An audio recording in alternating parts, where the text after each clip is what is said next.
अस्सलाम वालेकुम वरहमतुल्लाहि वबरकातुहू। मुझे उम्मीद है आप सब दोस्त खैरियत से होंगे और मेरी बहुत सारी दुआएं आप सब के लिए, अल्लाह खैर वाफियत रखे। अच्छा, आज की जो एक्सरसाइज है वो है हाइड्रोलॉजी। ठीक है। सिविल थ्री के अंदर हमारे पास तीन और प्लगइन्स होते हैं या तीन और एडिंग्स होते हैं जो सिविल थ्री के जो पाइप्स हैं उनकी मैनेजमेंट के लिए। ठीक है। या उनकी स्टॉर्म वाटर मैनेजमेंट हो गई या उनके एनालिसिस हो गए, उनको जो है वो बेसिकली कैलकुलेट करते हैं और उनको जो है वो देखते हैं।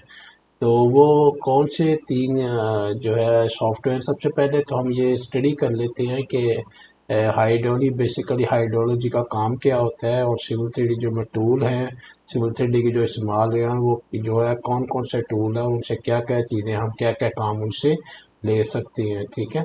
तो हम चलते हैं, जो है सबसे पहले हमारे पास जो चीज़ होती है वो है कि storm sewer, also known as a storm water drainage system, is a network of underground pipe and structure designed to collect, convey, and dispose of storm water runoff. Its primary purpose is to prevent flooding, erosions, and water pollution by managing stormwater runoff. अच्छा, ये तो इसकी definition होगी ना। ठीक है। Storm sewer इसका नाम होता है, जो उसका प्लगइन होता है, उसका कम्प्लीटली टोटली जो तीन उसके जो एडिंग्स होती है उनका जो अगर हायरार्की को देखें तो ऊपर उसका नाम होता है स्टॉर्म सीवर। अच्छा, पर्पज उसका होता है storm water collection and conveyance. ठीक है। दूसरा है उसका ड्रेनेज एनालिसिस एंड डिज़ाइन। तीसरा है फ्लड कंट्रोल एंड मैनेजमेंट। चौथा है वाटर क्वालिटी मैनेजमेंट। ठीक है। तो ये जो है इसके पर्पस होते हैं। उसके बाद उसके जो की फीचर्स होती हैं वो होती हैं, पहला जो होता है network creation, create stone sewer network including pipe inlets and outlet, ताकि नेटवर्क क्रिएट किया जाए जिसमें इनलेट्स एंड आउटलेट शो किए जाते हैं और पाइप शो किए जाते हैं। ठीक है।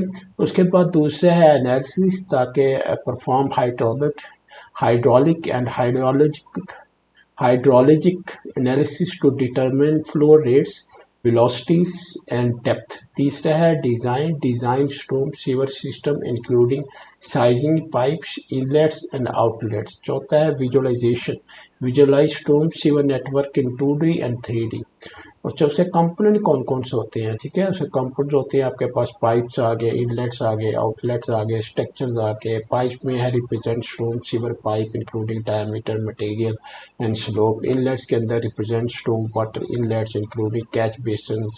ठीक है। Curb inlets and grate inlets. उसके बाद तीसरा है represent storm water outlets including discharge point and receiving water. चौथा है structure represent other storm water management structure such as detention ponds and retention basins. ठीक है। उसके बाद जो है आगे आगे चले जाएं तो उसके बेनिफिट्स क्या होती हैं। Improve drainage design and analysis, सबसे पहला पॉइंट ये वाला है कि जो है इम्प्रूव करता है ड्रेनेज का डिज़ाइन और एनालिसिस को इम्प्रूव करता है। दूसरा, enhance flood control and management, better water quality management, increase accuracy and efficiency in storm water management system design. उसके बाद है सिविल थ्री के टूल कौन कौन से जो उसके अंदर स्टॉर्म सीवर नेटवर्क क्रिएशन में पाइप एंड इनलेट डिजाइन होता है, हाइड्रोलॉजी एंड हाइड्रोलिक एनालिसिस होता है, स्टॉर्म वाटर में मैनेजमेंट एनालिसिस होता है। ठीक है। उससे तो थोड़ा आगे चलें तो रियल वर्ल्ड के अंदर है, यानी what are real world application of storm sewer in civil three. Real world के अंदर अर्बन ड्रेनेज डिजाइन आ जाता है, फ्लड कंट्रोल एंड मैनेजमेंट आ जाता है, स्टॉर्म वाटर मैनेजमेंट प्लानिंग आ जाती है, वाटर क्वालिटी इंप्रूवमेंट प्रोजेक्ट्स आ जाते हैं। For using storm sewer in civil engineer and design can effectively model, analyze and design stormwater management system to mitigate flooding, improve water quality and ensure public safety। तो ये है, इस वजह से ये जो है अगर हम इसको स्टॉर्म सीवर को इस्तेमाल करेंगे सिविल सिटी के अंदर तो फिर जो है इंजीनियर जो है उनको इफेक्टिवली डिज़ाइन कर सकते हैं, मॉडल को एनालाइज कर सकते हैं। ठीक है। Design storm water management system to mitigate flooding, improve water quality and ensure public safety. तो ये थी कुछ शुरू में इंफॉर्मेशन ना, जो आपका जो स्टॉर्म सीवर है, ठीक है, वो क्या क्या जो है आपको बेनिफिट देता है या क्या क्या उसके फ़ायदे हैं, यहाँ पे कहाँ कहाँ उसको इस्तेमाल कर सकते हैं। अच्छा, इसके अंदर ना 3 एप्लीकेशंस होते हैं, 3 application included in civil 3D के अंदर 3 एप्लीकेशंस होते हैं जो सिविल 3D के इंक्लूड करते हैं, that allow engineers to perform storm water management task. ठीक है, 3 होती है इसके अंदर। अच्छा, उसके बाद ना आप ये भी कर सकते हैं कि यहाँ पे अगर आपने कोई पाइप सिलेक्ट कर लिया है ना, तो यहाँ पे एनालाइज के बटन में आ जाए। तो यहाँ में एनालाइज के बटन के लिए आप सीवर, अगर स्टॉर्म सीवर की फाइल है और वो आपने जो है उसका डाटा आपके पास मौजूद है, जो कि डॉट एस टी एम उसकी एक्सटेंशन होती है, अगर वो आपके पास मौजूद है तो उसको इंपोर्ट कर सकते हैं। ठीक है, जिसमें जो pipe network imported from the storm sewer extension can contain hydraulic properties information such as hydraulic grade line, जिसमें हाइड्रोलिक ग्रेड लाइंस होती है, एच जी एल होता है, energy grade lines E G L भी होता है। ठीक है, तो ये डाटा आप इंपोर्ट भी कर सकते हैं। उसके बाद अगर अगले नेक्स्ट वाला आप देख लें तो उसमें है एक्सपोर्ट टू स्टॉर्म सीवर्स। ठीक है, अगर इसकी भी dot S T M file होती है। ठीक है, और यू कैन एक्सपोर्ट वन और more pipe network into an S T M S file, you must choose entire pipe network, you can not export individuals. ठीक है, तो इस तरह ना ये आपको एक्सपोर्ट भी कर सकती हैं, आप इंपोर्ट भी कर सकती हैं। अगर आपको एडिट करना है तो फिर आप जो है एडिट भी कर सकती हैं। ठीक है, और ये dot S T M file होती हैं जिनको या तो हम इंपोर्ट कर रहे होते हैं या हम एक्सपोर्ट कर रहे होते हैं। उसके बाद जब हमें ज़रूरत पड़ती है तो हम उनको जो है एडिट भी कर लेते हैं।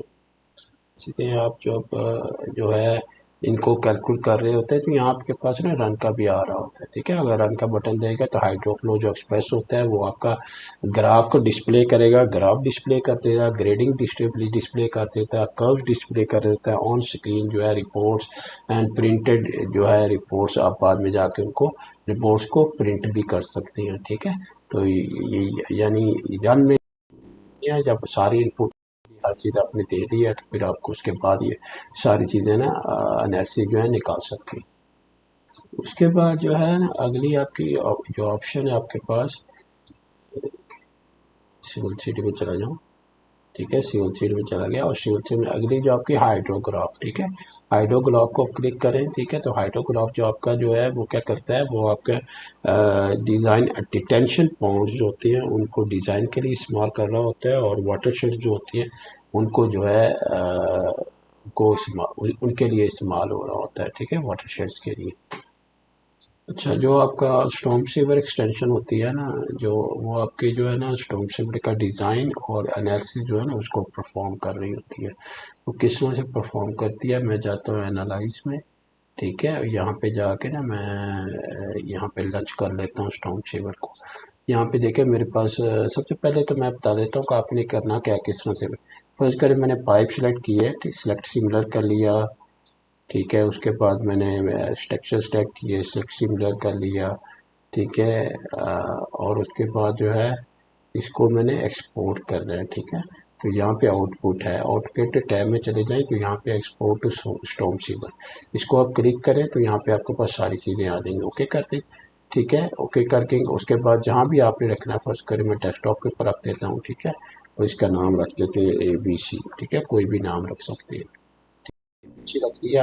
ऑलरेडी वहाँ पे एक फाइल पड़ी हुई थी तो उसने मुझे पूछा कि वो राइट करना है कि नहीं करना।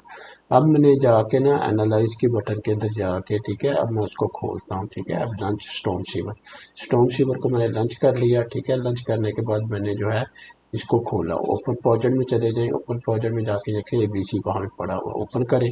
ठीक है, तो यहाँ से देखिए आप जहाँ पे जाके आप डिज़ाइन या एनालिसिस को ना कैलकुलेट कर सकते हैं। यहाँ पे जाके इसके अंदर जो है तीसरा से आपका पेंटले वगैरह के सॉफ्टवेयर होते हैं ना, और उसके अंदर डिज़ाइन वगैरह जो है आप उसको देख रहे होते हैं, डिज़ाइन कर रहे होते हैं, फ्लो को चेक कर रहे होते हैं, एनालिसिस को चेक कर रहे होते हैं। इसी तरह से बहुत सारी चीज़ें जब इसके अंदर भी आप कर सकते हैं, और इसके अंदर जो है ये भी आपको बहुत सारी चीज़ें जो करके दे सकता है।